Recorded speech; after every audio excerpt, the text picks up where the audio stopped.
जहाँ तक मेरी बात है, मैं गॉड को लेके वैसा फील नहीं कर पाता हूँ। मेरे अंदर ऐसी फीलिंग बहुत ज़्यादा है। मैं एग्नोस्टिक हूँ।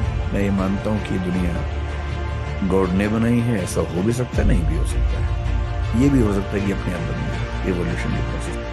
मुझे ये ज़रूर लगता है कि ज़्यादा चांसेस हैं कि कोई ना कोई फोर्स है इस सब के पीछे, पर वो फोर्स वैसी एकदम नहीं है जैसा धर्मों के लोग मानते हैं। वैसा होने का स्कोप ही नहीं, क्योंकि सारे धर्म जब पैदा हुए, जनरली आप देखेंगे 6th सेंचुरी BC में लगभग अधिकांश धर्म पैदा हुए। चाहे हम बुद्धिज्म की बात करें, जैनिज्म है पुराना, लेकिन महावीर उस समय पैदा हुआ। कन्फ्यूशनिज्म 6th सेंचुरी BC में हुआ। ताओइज्म उसी समय का चाइना में। क्रिश्चियनिटी लगभग उसके 600 साल बाद हुई। जूडाइज्म थोड़ा सा पहले से 6th सेंचुरी BC के आसपास कुछ कुछ दिखता है उसमें। Islam as an organize religion काफी देर में हुआ, हालांकि वो मानते हैं कि एडम के समय से उनका धर्म चलता है। धर्मों का विकास, ह्यूमन बीइंग का जो कॉग्निटिव डेवलपमेंट है, जब हम पहली बार सोचने लगे, हम तो मतलब कई अरब साल का प्रोसेस है एवोल्यूशन का।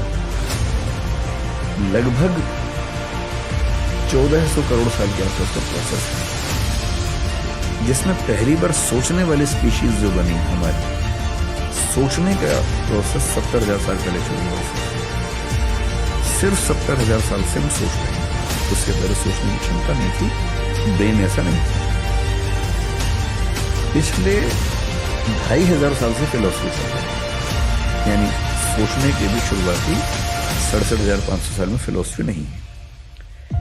जब पेट भरने लगा, नियोलिथिक रिवॉल्यूशन हुआ, खेती होने लगी, सेटलमेंट्स होने लगी, तो कई लोगों को पहली बार भरपूर सोचने का मौका मिला। तब उन्होंने सोचा कि ये सब कैसे बना होगा।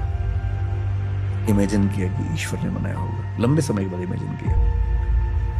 इंटरेस्टिंग है कि भारतीय परंपरा में विष्णु के 10 अवतारों में पहला मत्स्य अवतार है, मछली का, पानी के अंदर।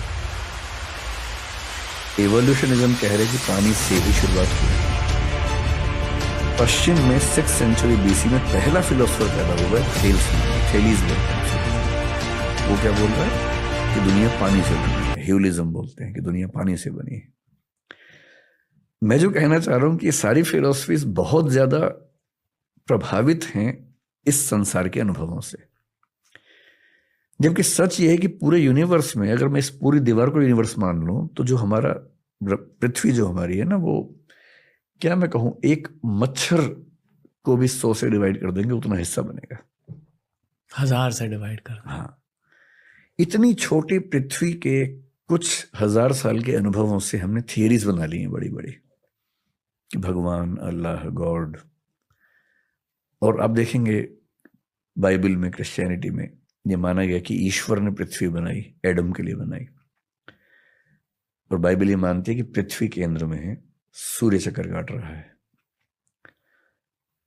अब साबित हो गया, कोपरनिकस ने साबित कर दिया कि नहीं, सूर्य केंद्र में है, पृथ्वी चक्कर काट रही है। तो जिन जमीनों पर सारे धर्म खड़े हुए हैं, वो जमीनें बहुत कमजोर हैं, भुरभुरी हैं, क्योंकि वो केवल ह्यूमन बीइंग्स के एक्सपीरियंस के बेस पे बनाए गए हैं। और इस ब्रह्मांड में हमारी दुनिया मतलब एक मच्छर का भी 100वां हिस्सा, 1000वां हिस्सा है। क्या पता कितनी कितनी गैलेक्सीज में कितनी दुनियाएं चल रही हों। कुछ हमसे आगे, कुछ हमसे पीछे। कुछ हो सकता है कि अभी वो बंदरों के जमाने में चल रहे हों, कुछ हो सकता है कि हमसे 1000, 2000, 10 लाख साल आगे निकल गए हों। इन दुनियाओं में आपस में इंटरेक्शन भी अब तक नहीं हो रहा। हम उनको एलियन कहते हैं, वो हमको एलियन कहते होंगे। तो अभी तो विज्ञान ने दुनिया का डेसिमल में भी कुछ नहीं समझा है।